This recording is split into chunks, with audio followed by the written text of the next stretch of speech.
এই 1400 বছরের বাংলা ইতিহাস যে পড়বে সে জানবে যে এই মাটির নিচে একটা আধ্যাত্মিক শক্তি আছে। এই জন্য মির্জাফরও মির্জাফরি করে বেশি দিন থাকতে পারে না। মির্জাফরও মির্জাফরি করে বেশি দিন পারছে নাকি? এটা হলো এই মাটির ভিতরের আধ্যাত্মিক শক্তি। শুধু এতটুকু আপনাদেরকে বলি, আমি ইসলামের প্রথম যে কোরবানি, ইসলামের প্রথম কোরবানির একটা বিন্দু এই মাটির নিচে এখনো লুকায়িত আছে। আল্লাহর রসুল হিজরত করেন নাই, 4 সাহাবী বাংলাদেশে চলে আসছিলেন। আবু আক্কাস, ওহাব ইবনে মালিক, কাসিম ইবনে হুযাইফা, উরওয়া ইবনে সাসা, 2 জন এখান থেকে চীনে গেছেন। আবু আক্কাস, ওহাব ইবনে মালিক রাদিয়াল্লাহু তাআলা আনহুমা, 2 জনের কবর চীনে আছে। আর ইতিহাস বলে 2 জনের কবর এই মাটির নিচে আছে। এটা হলো ওই আধ্যাত্মিক শক্তি যেটা ইসলামের প্রথম কোরবানির বিন্দু এই বাংলার মাটির নিচে দাফন হয়েছে। এই জন্য এই মাটি নিয়ে কাউকে বেশি দিন মাটি খেলতে দেয় না। বেশি দিন খেলতে চাইলেই মাটি তাকে কিক মারে। মাটি তাকে, কেউ হয়তো বোঝে, কেউ হয়তো আমার কথা বুঝবে না, বেশিরভাগই বুঝবে না, হয়তো কেউ বুঝলে বুঝতে পারে। এই জন্যই দেখা যায় অল্প কয়েকদিন পরেই মাটি তাকে কিক মারা শুরু করে, কেননা এই মাটির নিচে একটা আধ্যাত্মিক শক্তি লুকানো আছে। তো যেটা বুঝাইতেছিলাম, মজলিস বেশি লাগে না। আজকে তো সারাদিন আমাদের চিন্তা দেহ নিয়া, আত্মা নিয়ে কোনো চিন্তা নেই। সমস্ত গবেষণাগার দেহ নিয়ে, আত্মা নিয়ে কোনো গবেষণাগার নাই। সব ক্লিনিক দেহের, আত্মার কোনো ক্লিনিক নাই। সব ফার্মেসি দেহের, আত্মার কোনো ফার্মেসি নাই। সব মেডিকেল দেহের, আত্মার কোনো মেডিকেল নাই। অথচ মানুষের আত্মার রোগেই শুধু সে শরীরের রোগ হলে সে একা আক্রান্ত হয়, কিন্তু আত্মার রোগী হলে হয় জাতিকে জাতি, পুরো গোষ্ঠী, পুরো মানব জাতি আক্রান্ত হয়। আজকে জুলুম মানুষের হিংসার কারণ, মানুষের কারণেই দুনিয়াতে আজকে জুলুম আর জুলুম, মানুষের আত্মার রোগের কারণে। আর হাদিসও আছে, একজনের আত্মার রোগের কারণে একটা জাতি মারা যাবে। শুধু একজনের আত্মার রোগ, কয়জনের? এক ফ্যামিলির আত্মার রোগ, পুরো জাতি ধূলিসাৎ হয়ে যাবে। আর আমরা চোখে এখন এটাই দেখতেছি, আমাদের আত্মার রোগ। ইসলাম এই জন্যই দরকার, আত্মার রোগকে নির্ণয় করা দরকার। আমরা আত্মা নিয়ে ভাবি না। আরে রোগ বইলা কি লাভ হবে যদি আপনার ভিতরে ভাবনাই না আসে? শুধু শুধু তো হাদিস বলে নাই, আত্মা নিয়ে ভাবতে গেলে লা তাফাক্কুরু সা খায়রুম মিন ইবাদাতি 60 ও 70 সানা। এই হাদিস আত্মার ভাবনার ব্যাপারেও, যে আত্মা নিয়ে ভাববে তাকে 60-70 বৎসরের ইবাদতের সওয়াব প্রত্যেক মুহূর্তে দেওয়া হবে। চাই নারী হোক, চাই পুরুষ হোক, চাই যুবক হোক, চাই বৃদ্ধ হোক, বাচ্চার থেকে তো কলম উঠানো। আজকে তো আমাদের ভিতরে আত্মা নিয়ে কোনো ভাবনাই নেই, চিন্তাই নেই। আমরা বিশ্বাস করতেই রাজি না যে আত্মার আবার রোগ হয় কোত্থেকা। না, রোগ তো আত্মারই হয়। বরং দেহের রোগ তো মানুষকে শুধু দুনিয়াতে না, দেহের বহুত রোগ আছে যেই রোগ দ্বারা মানুষকে আল্লাহ উচ্চ থেকে উচ্চ মর্যাদায় আসীন করেন। উচ্চ থেকে উচ্চ মর্যাদা দান করেন। আপনি উঠান, ডায়রিয়া হয়ে মারা গেলে শাহাদাতের মউত। কি মউত? কি শাহাদাতের মউত? কি ছোট মউত? হ্যাঁ, ডাকায়া ভাষা বোঝেন? শাহাদাতের মউত মানে সে আজরাইলকে ঠেক দিছে, মরে নাই সে। কোরআন বলে সে মরে নাই। বলবেন আজিমপুরে তো দাফন করলাম, আপনি পোশাকটা দাফন করছেন, পোশাক, তাকে না। এটা দুনিয়ার পোশাক, এটা বর্তমান দেহটা কি? কেননা জান্নাতের পোশাক এটা না। জান্নাতের পোশাক তো 120 ফিট লম্বা। কত কত? জাহান্নামীদের পোশাক এটা না। এক জাহান্নামীকে বসতে জায়গা লাগবে 470 কিলোমিটার। একটা দাঁত হবে 10 কিলোমিটার চওড়া।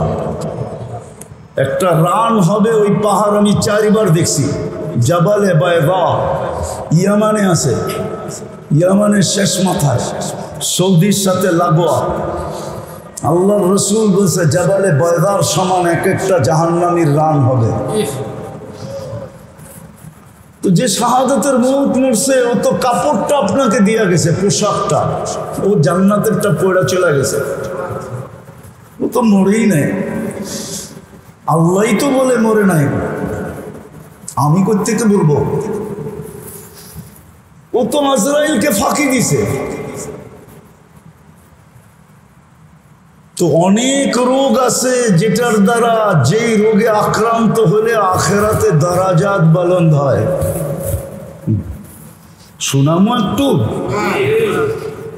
অসুস্থ ব্যক্তি যখন আহ আহ বলে, তো হাদিসে কুদসিতে আছে আনিনুল মারিদি তাসবিহুন।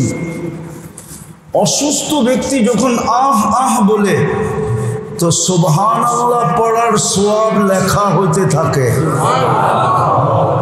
সিয়াহাতুহু তাহলিলুন, যখন অসহ্য হয়ে চিৎকার দেয়, তো লা ইলাহা ইল্লাল্লাহ পড়ার সওয়াব লেখা হতে থাকে। কোনটার ওয়েট কতটুকু বলার সময় নাই আমার কাছে। সুবহানাল্লাহর ওজন কতটুকু, আল্লাহ ইলাহার ওজন কতটুকু। তাকাল্লুবুহু আন যামবিন ইলা যামবিন, যখন বিছনায় পড়ে এপাশ ওপাশ করতে থাকে অসুস্থতার কারণে, কাআন্নাহু ইয়াকতুলুল আদু, সেজন্য যুদ্ধের ময়দানে শত্রুর বিরুদ্ধে মোকাবেলা করতেছে, ওই সওয়াব তার আমলনামায় লেখা হয়। সংক্ষেপ করতেছি, কুল্লু আমালিন কানা ইয়ামালু ফিস সিহহা ইউকতাবু কুল্লু আমালিন কানা ইয়াহমালু ফিস সিহহা।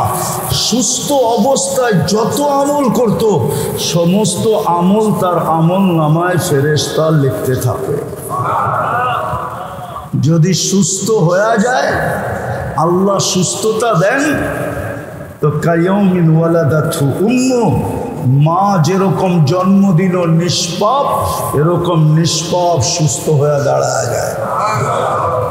আর যদি দুনিয়ার থেকে চলেই গেল, তা আল্লাহ বলে তোকে নিষ্পাপ বানায়া আমি দুনিয়ার থেকে উঠায় নি। শারীরিক রোগ তো মানুষকে এতটুকু উপকার করে, কিন্তু আত্মার রোগ না। আত্মার রোগ মানুষকে ডুবায় দেয়, দুনিয়া তো ডুবায় দেয়, আখিরাত তো ডুবায় দেয়। দুনিয়ায়ও তার দ্বারা হাজারো মানুষ অতিষ্ঠ হয়, লক্ষ কোটি মানুষ অতিষ্ঠ হয়।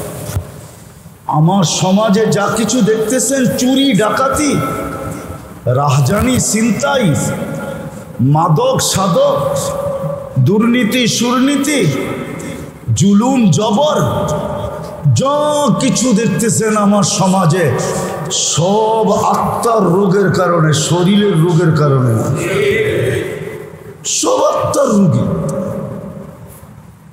হ্যাঁ, এই জন্যই তো আল্লাহর রাসূল বলছেন, একদিন আসবে হাওয়া ফিহি কাইদুল ইলমি, আমার উম্মত বিদ্বান হবে কিন্তু বিদ্যার আলোকে চলবে না, ও বিদ্যাকে স্বার্থ সিদ্ধির জন্য ব্যবহার করবে। তখন কি হবে? আল্লাহর রাসূল বলেছে কবিলাতির রাশা, তখন ঘুষ রীতিতে নীতিতে রূপান্তরিত হবে। যদিও গ্রাজুয়েটে পাশ হবে না, অ্যাসেম্বলিতে পাশ হবে না ঘুষ, কিন্তু পাশ হইলে যতটুকু না হইতো এর চেয়ে বেশি ঘুষের ব্যাপকতা হবে। ঘুষ নাই কোন সেক্টরে, নাই কোথায়? ঘুষ ছাড়া কিছু আছে? হ্যাঁ, আত্মার রোগ বলছে। তারপরে কি হবে? বলছে উমিতাতিস সালাত, তারপরে তোমরা বেয়াদব হয়ে যাবে। আমি তো বলি বেয়াদব, এই হাদিসের তর্জমা করতেছি আমি বেয়াদব। আল্লাহ ডাকলো তারপরও আসলো না, ওর চেয়ে বড় বেয়াদবকে? মালিক ডাকলো আসলো না, তাইলে কি ও আদবালা নাকি? কি হ্যাঁ হ্যাঁ, ও তো হলো বিশ্ব বেয়াদব। সৃষ্টির ভিতরে সবচেয়ে বড় বেয়াদব উমিতাতিস সালাহ, যখন নামাজ ছেড়া দেয়। আত্মার রোগেই সবকিছু হয়। শরীরের রোগ মানুষকে বেশি ক্ষতি করে না, এটা বেশি দূর পর্যন্ত গড়ায় না। যদিও বলে করোনা সবার বাতের ভিতরে ছড়ায় যাবে, হতে পারে, কিন্তু আমি এটা বিশ্বাস করি না।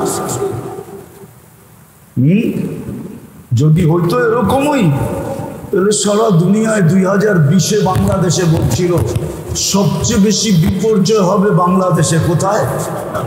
ঠিক না? আর সবচেয়ে বেশি কম বিপর্যয় হয়েছে বাংলাদেশে। ঠিক না?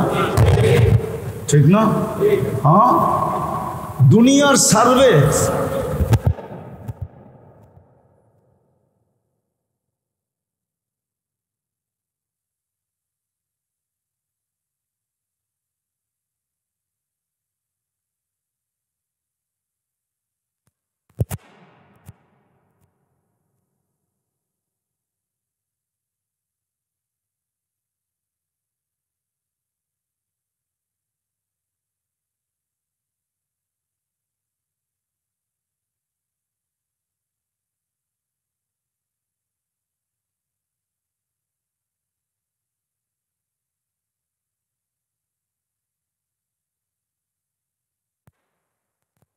সার্চ দেন, করোনা প্রতিরোধ করার ভিতরে কোন দেশ এক নম্বরে, প্রথম নামটা পাবেন বাংলাদেশ। আল্লাহ এই দেশে বিপর্যয় দেয় না, এটারও একটা কারণ আছে। আপনারা মানবেন কি মানবেন না জানি না, আমি দুনিয়া খুঁড়া কারণ বাহির করছি। আল্লাহ আমাকে দুনিয়া অনেক দেখাইছে, এত দুনিয়া দেখাইছে যে আমি আল্লাহর শুকরিয়া আদায় করে শেষ করতে পারবো। আল্লাহ আমাকে এত দুনিয়া দেখাইছে, এত মাকামাত দেখাইছে। কোরআনে যত মাকামাত আছে আল্লাহ আমাকে দেখাইছে। যত নবীদের চিহ্নিত কবর আছে আল্লাহ আমাকে দেখাইছে। ১৬ লক্ষ সাহাবাদের ভিতর থেকে ২-১,০০০ বা ৪,০০০ বাদ হইতে পারে, বাকি সব আমাকে দেখাইছে। বড় বড় আল্লাহওয়ালাদের মাকাম দেখছি, আমি জায়গা দেখছি, আল্লাহ আমাকে দেখাইছে। দিদা আমি ঘুরা বলতেছি, বাংলাদেশ বিপর্যয় হয় না, কারণ আছে। কেননা বাংলাদেশের মতো ৪০,০০০ হেফজোখানা দুনিয়ার এত ছোট দেশে কোথাও নাই। আর হেফজোখানার নিয়ম হলো ওরা সকাল সুবে সাদেক হওয়ার ১ ঘন্টা আগে ওঠে, আর ওরা উঠাই সর্বপ্রথম লাশ সবুজের পরিধিটাকে আধ্যাত্মিক চাদর দিয়া ঢাইকা দেয়, আধ্যাত্মিক সুরক্ষার চাদর দিয়া এই লাল সবুজের পরিধিটাকে প্যাক করে দেয়। তারপরে ওরা আল্লাহর কালাম পড়তে বসে, যার কারণে এই দেশে কোনো বিপর্যয় হয় নাই। আর আমার বিশ্বাস যতদিন পর্যন্ত এই হেফজোখানাগুলা দাঁড়ায় থাকবে, টিকা থাকবে, চলমান থাকবে, এই জমিনে কোনোদিন বিপর্যয় হবে না। এই জমিনের মতো মসজিদ কোনো জমিনে নাই, এত ঘন ঘন। এত কদমে কদমে। এই জমিনের মতো এরকম দাড়ি টুপি দুনিয়ার কোথাও নাই। এই জমিনের মতো আলেম ওলামার দুনিয়ার কোথাও নাই। এই জমিনের মতো পর্দা নিশিন দুনিয়ার কোথাও, হ্যাঁ, এই জমিনের মতো পাগল। আপনি করেই বলতেছি, আবার রাগ হয়ে যায় না। 11:30 বাজতে চলছে, এরকম পাগল হয়ে বয়ে রয়েছে এরকম মানুষ দুনিয়ার কোনো দেশে নাই। এই জন্যই পাগল বললাম। রাগ হয়ে গেলেন? আল্লাহ রসুলের পাগল এরকম দুনিয়ার কোনো দেশে নেই। আমি গুড়া বলতেছি, গুড়া। 7 মহাদেশ আমার দেখা শেষ, আলহামদুলিল্লাহ। বছরে 2-4 বার আসে, এরকম অহংকার করে বলতেছি না যে আমি 2 বেলার খানা 2 মহাদেশে খাই, আবার কখনো 3 বেলাই 3 মহাদেশে খাই। সকালে নাস্তা 1 মহাদেশে, তো দুপুরে আরেক মহাদেশে, রাত্রে যায় দেখা যায় আরেক মহাদেশে। এই জন্য আমি আমার দেশ নিয়ে খুব গৌরব করি। এই জন্য আমি আমার দেশ খুব বলি। আমার দেশের মতো দেশ নাই দুনিয়াতে। মক্কা মদিনা ভিন্ন জিনিস, ওটা নিয়ে তুলনা চলে না। বাইতুল মুকাদ্দাস নিয়ে তুলনা চলে না, ওটাকে সাবজেক্টের ভিতরেই আনা যায় না।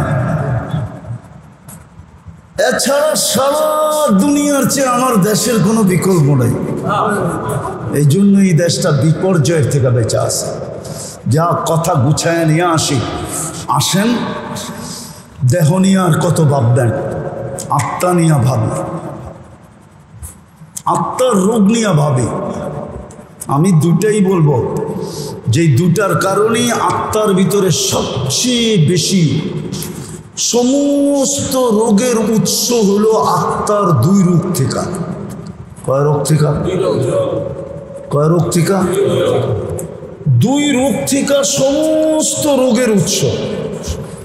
যেমন ডায়াবেটিস হইলে ডাক্তার বলে আর কোনো রোগের আপনার দরকার হবে না, যদি কন্ট্রোল না থাকলো তাহলে সব রোগ আপনার ভিতরে হবে, কেননা এটা উম্মুল আমরাজ, সমস্ত রোগের মা। মাদার কি ইংলিশে জানি কি বলে, সমস্ত রোগের মা ইংলিশ কি? হ্যাঁ, সমস্ত রোগের মা। ঠিক আধ্যাত্মিক সমস্ত রোগের মা হলো 2টা। কয়টা? কয়টা?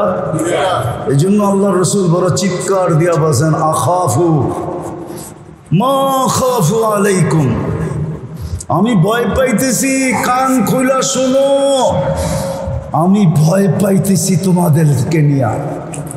2 বার বলছে আখাফু আখাফু, আমি তোমাদেরকে নিয়ে ভয় পাইতেছি। বলছে কি ইয়া রাসূলুল্লাহ? বলছে তাউলুল আমাল, লম্বা লম্বা আশা।